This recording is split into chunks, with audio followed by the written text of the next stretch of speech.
Okay, so now we talked about inside elbow escape. Now, inside elbow escape is a quite interesting escape because it works in the same situation, as it were, as a knee elbow escape, but only when there's no ankle exposure. So what do I mean by that? So knee elbow escape, it works. I turn my hips, I have inside position, and now I physically need to catch my partner's foot. Okay.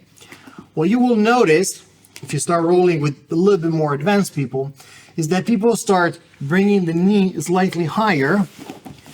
So you still have inside elbow position.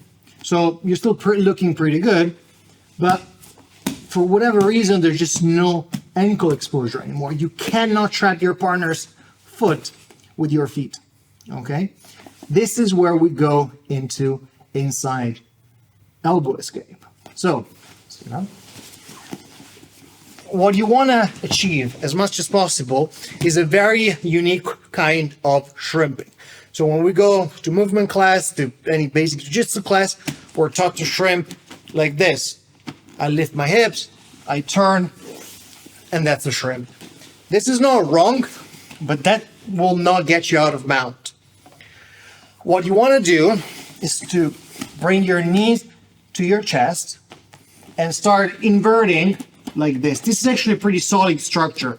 Your partner should be able to put weight on top of my hips. Go. Yeah.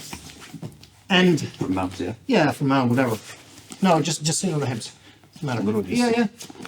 You should be able to sit, and you should be able to hold your partner's weight. Okay, this is a pretty stable position. This is what's going to get you out of mount.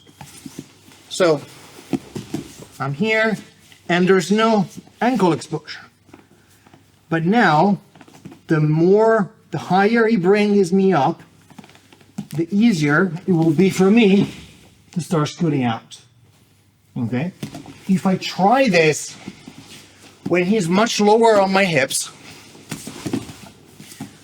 so we're in a situation now in which I do have foot exposure. Okay? I could go into my knee elbow escape.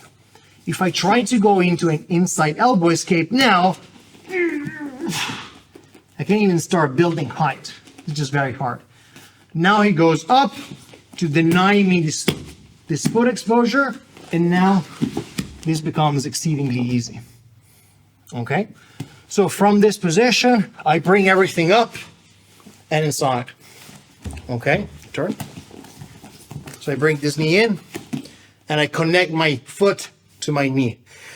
Now we're in a Shigarami game. Obviously, the problem now is that this game becomes very complicated very quickly, because what you would do now is to start going into leg lock game or X guard, reverse X guard, leg lock, all sorts of more advanced movements.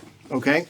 But to keep it fairly simple and to keep with this theme of going straight from a defensive to an offensive cycle, you could always take what we call a footlock grip, which is just bring your punch everything through. And now you just simply kick and stand up in that direction. What you want to avoid is to have both shoulders on the ground. This is when he can start looking at you and start peeling your guard and just things go bad. Okay? You want to have this knee, this shoulder off the ground, and just very simple, without complicating things too much, just start heisting up. Just start building height. And now, if he stands up, we're in a single leg exchange.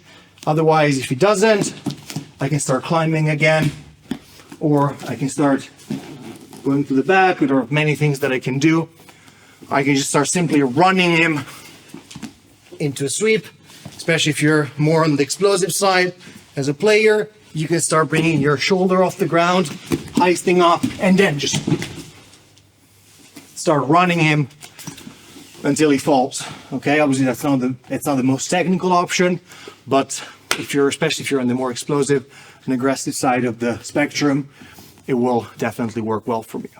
Okay, so once more. We're going to reiterate this dilemma at the end, but I go into knee elbow escape, no foot exposure. Don't even think about it. There's going to be a chance for you to bring your hips out, up, and away.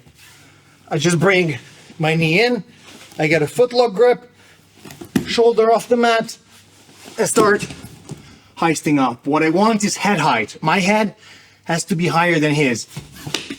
Can go into double leg, start climbing to the back, and switching side, loads of things. But the point is, not only you're out of bound, but you're back into an offensive cycle.